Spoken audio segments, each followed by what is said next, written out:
이삭이 그 땅에서 농사하여 그 해에 100배나 얻었고 여호와께서 복을 주심으로 그 사람이 창대하고 왕성하여 마침내 거부가 되어 양과 소가 떼를 이루고 종이 심이 많음으로 블레셋 사람이 그를 시기하여 그 아버지 아브라함 때에 그 아버지의 종들이 판 모든 우물을 막고 흙으로 메웠더라.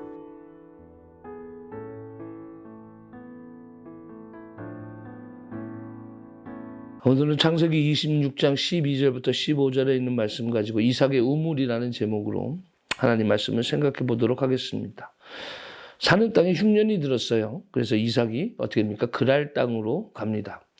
이때 하나님께서 이삭에게 나타나셔서 그랄 밑으로 이제 애굽 땅인데 그 애굽 땅으로 내려가지 말고 그냥 그랄 땅에 거주해라 이렇게 명령을 하시죠. 이 말씀에 이삭은 순종합니다. 그랬더니 어떻게 됐느냐? 그 땅에서 100배나 얻었다 이렇게 합니다. 창대하고 왕성하여 마침내 거부가 되어 양과 소가 떼를 이루고 종이 심이 많아졌다 이렇게 고백합니다.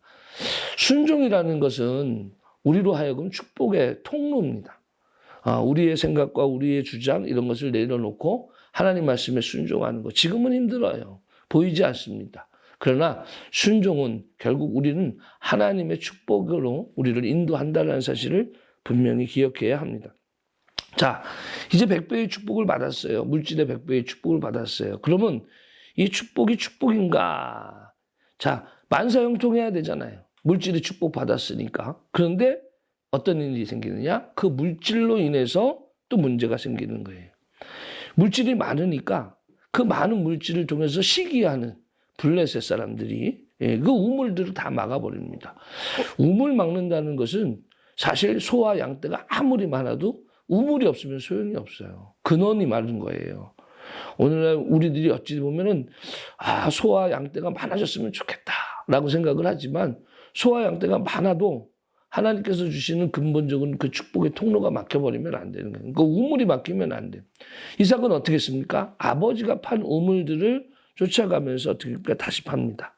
이게 아버지가 판 우물을 파고 또 우물을 파고 그렇게 우물을 파면서 가는데 아버지의 신앙을 따라가는 거죠. 아버지가 이렇게 했으니까 나도 이렇게 해야지. 우리가 신앙생활 잘 모를 때 부모님이 어떻게 하셨을까? 이렇게 그러니까 생각해 보면서 부모님이 하시던 대로 따라하거든요. 교회 안에서 신앙생활 할 때 우리들의 모습 자녀들이 안 보는 게 아니에요. 자녀들이 다 봅니다. 아버지도 저렇게 신앙생활 하는데 나도 이렇게 신앙생활 해도 되지. 엄마도 저렇게 했는데 뭐 나도 이렇게 해도 되지. 이렇게 생각하고. 만약에 힘듦과 어려움 속에서 어머니가 기도하는 모습 또 믿음 안에서 독려하고 성경 말씀 가운데서 답을 얻는 모습을 보고 자란다면 자녀들도 역시 마찬가지로 어려움이 닥쳤을 때 기도하는 자녀들이 될 거예요. 아무튼 이삭은 결국 아버지가 아브라함이 파놓은 우물들을 거슬러 올라가면서 파기 시작을 하면서 그것을 이제 원천으로 삼습니다. 그러다가 어떻게 됩니까? 이제 자기의 우물을 파기 시작을 해요. 자기의 우물을 파기. 그러니까 부모님의 신앙을 따라가다가도 거기서 멈추는 것이 아니라 자기의 신앙을 파기 시작한다. 교회 안에서는 많은 믿음의 가정들을 보면 훌륭한 장로님들 가정, 권사님들 가정의 자녀들이 신앙생활을 하는 경우들이 많이 있습니다. 그런데 그들이 신앙생활을 잘 해나가면 좋은데 잘 해나가지 못하는 경우들이 있어요. 어느 정도 부모님이 살아계실 때에 부모님이 무서워서 그랬는지 아니면 그늘 안에서 그랬는지 모르겠지만 잘해요. 그런데 부모님이 돌아가신다거나 아니면 부모 곁을 떠나서 어디 좀 멀리 이사를 간다거나 독립을 한다거나 그러면 그 신앙을 계속 이어가느냐? 그렇지 않은 경우들이 너무나 많이 있어요. 부모님의 신앙을 통해서 많은 것을 배웠으면 이제 자기의 삶의 터전이 생겼을 때 자기의 삶 가운데서도 자신의 신앙을 만들어 가야 되는데 우리가 그런 자리까지 가지 못하는 경우를 너무나 많이 보게 됩니다. 우리는 여기까지 성장해야 돼. 이것을 성장이라 이렇게 얘기하는 거죠. 자, 신앙생활을 자기 나름대로 이렇게 시작을 해요. 그러면 그래요. 내 우물을 파고 그러니까 다 잘 돼야 되잖아요. 그런데 그 우물을 파자 문제가 생기기 시작해요. 애색이 나타나요. 우물, 거기가 다툼이라는 뜻이에요. 신나, 대적함이라는 거예요. 다툼도 생기고 대적함도 생기고 여러 가지 문제들 가운데 거하게 된다라는 얘기예요. 그 문제들 가운데 우리 이삭은 어떻게 했습니까? 양보해요. 하나 그냥 양보해요. 싸우지 않고 양보합니다. 그러니까 그에게 하나님께서 우물을 주시는데 르호봇을 주셨다. 이게 넓음이라는 거거든요. 넓음. 그러니까 예전에는 거거 문제, 이거 문제 여기에서 옹졸함 속에서 다툼이 있고 그리고 거기에 대적함이 있는 거예요. 넓음을 가지고 넓은 것을 가지고 우리가 그것을 바라볼 때 이 양보할 수 있는 거죠. 모든 것을 다 베풀 수 있는 거죠. 그래서 충분히 그 모든 것을 나누고 함께 할 수 있는 그런 마음을 주셨다라는 거죠. 그리고 그는 이삭은 브에세바로 올라갔다 그랬습니다. 거기에서 이삭은 제단을 쌓고 장막을 치고 우물을 팝니다. 하나님 앞에 점점 가까이 가는 거예요. 브에세바라는 곳이. 그러니까 예전부터 떨어져 나왔던 곳에서 다시 회복해서 그곳으로 가는 곳입니다.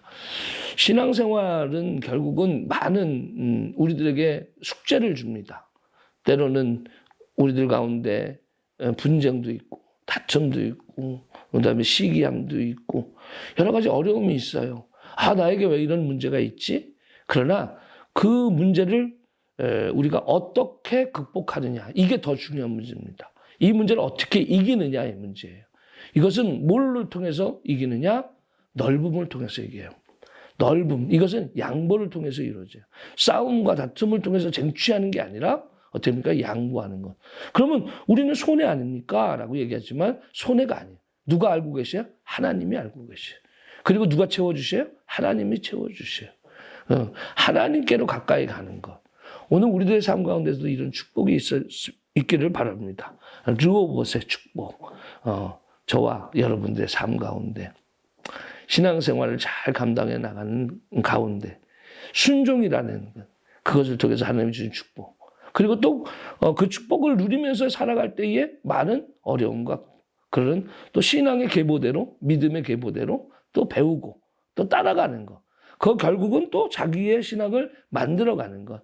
거기에 또 다툼과 시기 속에 우리 좀 넓음으로 양보하면서 그것을 통해서 하나님이 주시는 축복을 소유하는 지혜가 있기를 주님의 이름으로 축원합니다.